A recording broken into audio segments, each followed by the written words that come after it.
I went to care for my sick father-in-law alone in the countryside while my husband stayed back for work. After 2 weeks of no calls, I found a video of him and his mother toasting in my kitchen. Finally got her out. When I confronted him, he said, "You were always the trial run."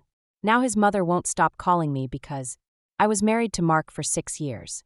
We lived in Asheville, North Carolina, in a modest 2-bedroom house that I made into a home. I thought we had a strong marriage. We weren't flashy. We didn't travel much or throw parties. But we supported each other, paid our bills, and laughed often enough that I never thought I'd end up here, telling this story. Mark was quiet but charming.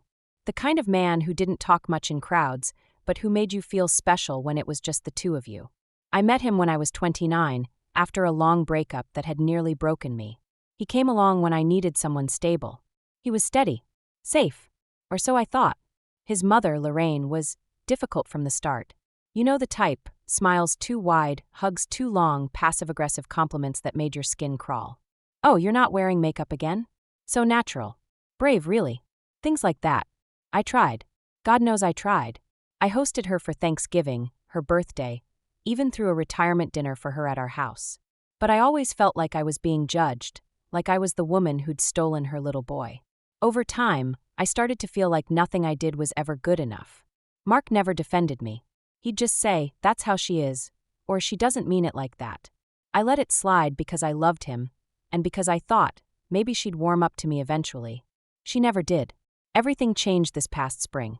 Mark's father, whom I'd only met twice, had a stroke in rural Virginia. He lived alone on some old farmland near Danville. Lorraine didn't want to go care for him. Said she couldn't be around that man. Mark wouldn't go either. Claimed his job at the auto shop was too slammed, and that his boss wouldn't let him take time off. So I went. I packed a bag, cleared my schedule for 2 weeks, and drove the 3 hours to help a man I barely knew, because that's what you do when you marry into a family. You show up. He couldn't walk without help. He couldn't bathe alone. I cooked his meals, cleaned up after him, and helped him use the bathroom. I stayed in the guest room that smelled like mothballs and damp carpet. I didn't complain. I called Mark every night for the first 4 days. He never picked up. Eventually, I stopped calling. I figured he was tired or stressed, or maybe he was just giving me space. He texted once. Just once. "How's it going?" That was it. 2 weeks in, I was tired, homesick, and starting to feel like a ghost. I decided to come home a day early and surprise Mark. I imagined his face lighting up when he saw me walk through the door. But when I got home, he wasn't there. I pulled into the driveway and noticed something strange right away. The recycling bin was full. That was odd. Mark never remembered to take it out unless I reminded him. I saw 2 empty wine bottles sticking out of the top. Mark didn't drink wine. Inside, the house looked clean. Too clean. The counters wiped, the dishes done, candles burned. He never lit candles. And then I saw it. A used wine glass on the table. Lipstick on the rim. Not mine. My stomach dropped. I grabbed his iPad off the coffee table. Mark wasn't great with technology, and we shared devices sometimes. He never bothered to log out of anything. That's when I found it. A video, probably meant to be private. Maybe he meant to delete it. Maybe he forgot. I don't know. But I'll never forget what I saw. It was him and Lorraine. In our kitchen. My kitchen. My tea towel hanging from the oven, the framed picture of us from our wedding in the background. He was pouring wine, laughing. She raised her glass, smirking like the cat that swallowed the canary. "Finally got her out," she said. Mark laughed and clinked her glass. "I told you it would work." She's such a soft touch. Always running to take care of people. All I had to do was act busy. Lorraine leaned in and said, "You deserve better. Someone who can give you a real future. Not just play house." And then my husband said, "She was always the trial run." That's when the video ended. I sat there for I don't know how long. Everything in my body went cold. My ears rang. My hands shook. I felt like I was watching my own funeral. When he walked in an hour later, grocery bags in hand, he looked surprised. Not guilty. Just surprised. "You're home early," he said, setting the bags down. I didn't even speak. I just held up the iPad and pressed play. He watched it without blinking. When it ended, he didn't deny it. Didn't say it was a joke. Didn't cry or beg. He just said, "You weren't supposed to see that." I said, "Why?" He shrugged. "Because I didn't want it to end like this. I was hoping you'd leave on your own. I figured if you were gone long enough, you'd realize this wasn't working." I asked him why he married me. He looked me dead in the eye and said, "You were safe. You were easy. But I need more than safe now." And then he added, like it was a fact, "You were always the trial run." I moved out that night, took what I could fit in my car, and went to stay with a friend. I didn't cry until the next morning, when I looked in the mirror and didn't recognize the woman staring back. That was 2 months ago. Since then, Lorraine's called me 6 times. Left 4 voicemails. Always with the same message. "Call me back. You don't understand what he's done." I ignored the first few. But that last one, that one caught my attention. She said, "You think he betrayed you. You don't even know the half of it. He's not who you think he is. Please call me." And now, I don't know what to believe. But I do know this. I'm not going to let him walk away from this clean. He humiliated me, used me, lied to me for 6 years.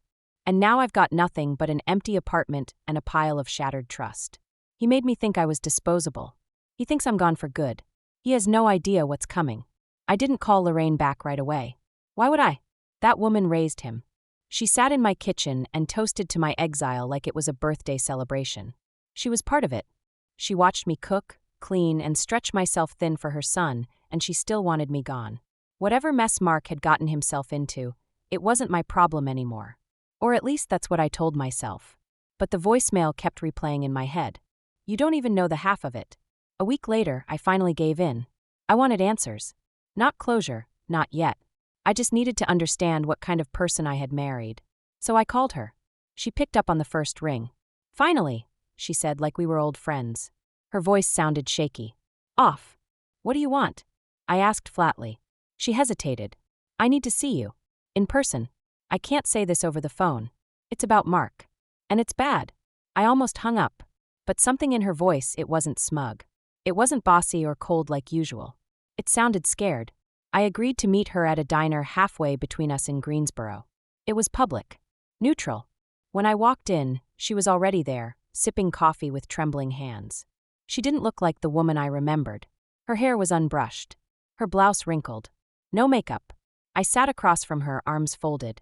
She leaned in and whispered, "He's not who you think he is. He's dangerous." I laughed bitterly. "Tell me something I don't know." "No," she said, her eyes wide. "You don't understand. I thought I was helping him. I thought we were pushing you out so he could move on with someone better. But I found something in his room after you left. Something that scared me." She opened her purse and slid over a worn leather notebook. "I shouldn't have looked," she said. "But I was staying at your house, and he left it out. And something about the way he'd been talking lately. It didn't feel right." I opened the notebook slowly, not knowing what I was even looking for. It was filled with names. Names of women. Dates. Comments. Ratings. Some were circled in red. Some were crossed out. And then I saw my name. Rachel, March 2016. Perfect on paper. Boring. Doesn't question much. Will say yes to anything if you pretend to be tired. My stomach turned. Lorraine leaned closer. "Do you see what I mean? He's been keeping track of all of you. You weren't the first." I stared at her. "You mean this has happened before?" She nodded slowly. "He dates women, moves in with them, spends a few years, and then pushes them out. Quietly. Always in a way that makes it look like they left." I kept flipping. There were 6 names before mine. One of them, Angela, had a note next to it. Wouldn't go. Had to escalate. Claimed I was controlling. Made a scene. Lorraine whispered. That was his ex in Fayetteville. She told me once he broke her phone, so she couldn't call anyone. I didn't believe her. I told her she was being dramatic. I looked up at her. "Why are you telling me this now?" She looked ashamed. "Because I thought I was protecting him. But after what he said about you, after that toast, I started wondering if he ever actually loved anyone. Even me. I didn't want to believe any of it. But deep down I did. Because it all fit. The coldness. The way he moved on like I was just a house guest. The lack of empathy. The patterns." Lorraine wiped her eyes. "You need to be careful. He's seeing someone new already. I don't know her name. I just saw him texting her. Smiling the way he used to smile at you." I clenched my jaw. "Does she know about me?" "No," she said. "He's saying you left. That you were unstable. Controlling. That he tried everything to make it work, but you were impossible." I almost laughed. It was like a script. A sick one he used on every woman. I slid the notebook back to her. "I want to keep this." She nodded. "Take it. Do whatever you need to. I don't want to be part of this anymore." When I got home to my little apartment that night, I couldn't sleep. I read every word of that notebook again. Every entry was like a punch to the gut. These weren't just notes. This was a system, a playbook, a man who viewed relationships like experiments and women like projects. I was number 7, and now there was an 8th. I had a name to protect. Not just mine. Whoever she was, she didn't know she was walking into a trap. And I was done playing the quiet one. I didn't go to work the next day. I called in sick, turned off my phone, and sat on the floor with that notebook and a cup of cold coffee for hours. I reread every page, every detail, trying to piece together a pattern.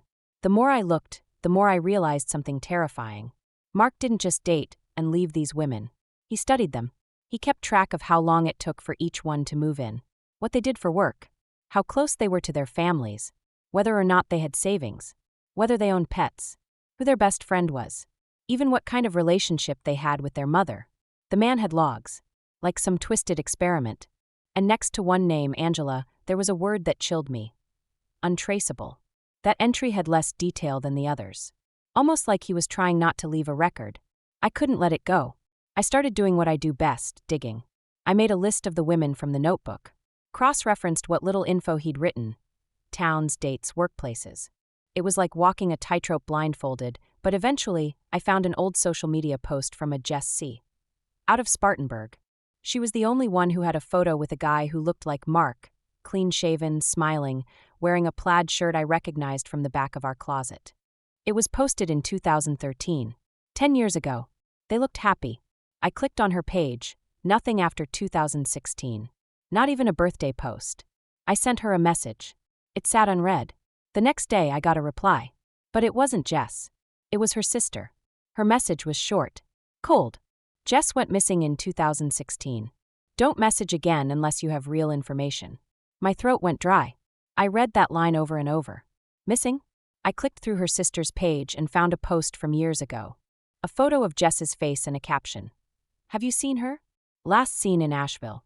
Police have no leads. I couldn't breathe. That was the year before I met Mark. I checked the date. Jess went missing 2 months before Mark showed up in my life. The floor felt like it shifted under me. I didn't want to believe it. Couldn't. But the more I read, the more I realized, this wasn't just a manipulative guy playing with emotions. This was someone who made women disappear. I spent the next 2 days living like a ghost. I stopped sleeping. Barely ate. Kept replaying the video of him and Lorraine in my kitchen, laughing, toasting. It felt like a horror film I couldn't shut off. Then I got a call. From a blocked number. I let it go to voicemail. It was Mark. His voice was calm, too calm. Hey, I know you talked to my mom. I just want to say I forgive you. For the lies you're telling. For going through my stuff. For whatever it is you think you're doing. But you need to let this go. Before someone gets hurt. Before you become someone you regret being. I always said you were good at pretending to care. Don't let it ruin you now. He hung up. I played the voicemail 5 times. Before someone gets hurt. It wasn't a threat. It was a promise. That night, I called Lorraine again. She answered right away. I didn't waste time. There's a woman in the notebook. Jess. From Spartanburg. She went missing. And I think Mark, he knew her. Dated her. There was silence on the line. Then she whispered. Oh God.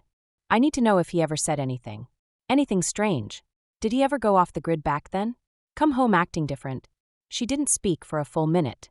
Then she said, that was the year he moved back home for a few months. He said he lost his job. I didn't ask questions. He slept a lot. Stayed in his room. He'd go on long walks alone. I thought he was just depressed. I could hear her crying softly. What if I protected him from something worse? My voice shook. I think you did. That night, I filed a tip with the Spartanburg Police Department. Anonymous for now. I gave them the notebook pages. Told them about Jess. Told them about the entries. I wasn't ready to go public with my name. Not until I had more. But something inside me snapped into place that night. Mark wasn't just cruel. He wasn't just a liar. He was dangerous. And he was already dating someone new. The next day, I used a burner account and created a dating profile on the app one knew he used. I uploaded a stock photo. Fake name. Within hours, I found him. His profile had changed, new photos, new bio. But the smile was the same. The fake boy next door smile I used to fall asleep next to.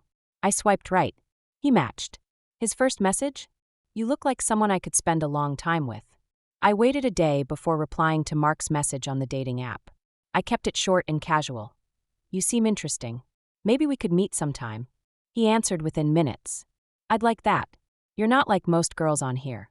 You don't seem exhausting." It made my skin crawl. He was already testing the waters. He always did that, little comments to see how far he could go. See what a woman would tolerate. But this time, he had no idea who he was talking to. I let the conversation play out for a few days. We talked every night. I asked questions. Kept things flirty. Got him talking about past relationships. He said things like, "I've had some bad luck. Dated a few women who just weren't stable. One even tried to accuse me of things that weren't true. I had to walk away for my own peace." He was building his narrative. The same script all over again. Meanwhile, I was documenting everything. And then, on a rainy Tuesday afternoon, I got a call from a Spartanburg detective. They had reopened Jess C.'s case. They asked me to come in. I drove down 2 days later, notebook in hand, with Lorraine in the passenger seat. She insisted on coming. Said she owed Jess's family, and me, that much. The detective, a man named Raul Perez, took us into a small room at the back of the station. "I need to ask you both some difficult questions," he said. "And I need you to be honest." I gave him everything. My story. The video of Mark and Lorraine in my kitchen. The messages. The dating profile. The notebook. Lorraine backed it all up. When I finished, he sat in silence for a long time, then leaned forward. "You're not the first person to suggest he's done this before," he said. "But no one's ever brought us this kind of documentation." They opened a formal investigation. Things moved fast after that. They subpoenaed Mark's internet history, pulled old phone records, and went through cold case files across 4 states. They interviewed his exes. At least 3 came forward with stories of controlling behavior, threats, financial manipulation. One had been hospitalized after falling down the stairs during their breakup. She now admitted she'd lied to cover for him out of fear. Then came the break. In Jess C.'s case, a storage facility she had rented showed a logged security code used weeks after she went missing. The code was deactivated shortly after that. Guess who the facility belonged to now? Mark. He had rented it under a different name, using a fake ID. But the storage company still had the video backups. And there he was on grainy footage from 2016, unloading Jess's boxes. The police brought him in. He denied everything. Said he was helping a friend move some stuff. Couldn't remember her name. Said he was doing a favor. But the evidence was stacking up. And when they searched his house, they found another notebook, this one hidden in a box labeled tax records. It had names none of us had seen before. More women. And in the back was a page that just said, "Rachel, stubborn. Turned." I didn't find out about that part until weeks later. He was arrested for obstruction and brought in for formal charges in Jess's case. Eventually, they upgraded the charges to homicide based on new forensic evidence tied to items found in the storage unit. The media picked it up fast. North Carolina mechanic tied to multiple disappearances, dating app predator. A quiet man with a dangerous past. My name wasn't made public. But Lorraine's was. She went from smug mother-in-law to the face of a family unraveling on every local news station. She lost everything. Her part-time job at the community college. Her standing at her church. The bridge club disinvited her from weekly games. People whispered when she bought groceries. One night, she showed up at my door in tears. "I thought I was helping him," she said. "I raised a monster and thought I was protecting a man." I believed her. But I didn't forgive her. That was something she'd have to live with. As for me, I moved cities. Found a job in a different part of the state. Took the rest of that year to rebuild from the inside out. Therapy, long walks, silence. I deleted every photo of us. Sold everything we'd bought together. The house, the car, the furniture. I changed my last name back. Mark never contacted me again. From what I hear, he tried to plead down, but prosecutors wouldn't budge. Too much evidence. Too many women. He's facing trial next spring. And even if he somehow gets out, he's ruined. His name, his face, his story is out there forever now. No one trusts him. His new girlfriend? Gone. She ghosted the day the news broke. And me? I go on dates now. Slowly. Carefully. I don't apologize for asking questions. I don't shrink myself to make anyone comfortable. Sometimes I still wake up in the middle of the night, heart racing, wondering how close I came to disappearing too. But then I remember, he thought I was weak. He called me a trial run, but I'm the one who ended it. I'm the one who tore it all down. And if there's one thing Mark never understood, It's that quiet doesn't mean powerless. It never did.